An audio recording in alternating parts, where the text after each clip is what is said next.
Hai, Assalamualaikum. Okey, sekarang kita berada di mana ni Abang Azim? Sekarang kita berada di bilik TNC di tingkat 3. Okey, kenapa kita datang bilik TNC? Kita nak buat apa ni?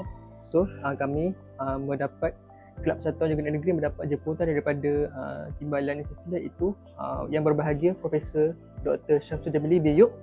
Beliau menjemput untuk datang ke bilik beliau bagi membincangkan hal ehwal kelab dan juga program-program yang akan datang ini. Juga beliau memberikan buah hadiah daripada beliau untuk memberikan kepada program-program yang kita nak buat ni lah.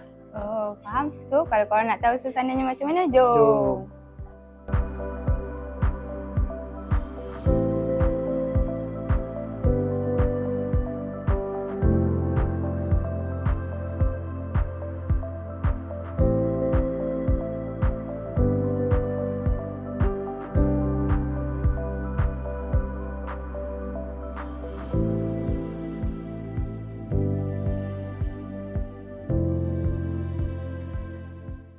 Okay, Alhamdulillah kita dah selesai perjumpaan bersama Timbalan Net Chancellor. Betul tak? Betul.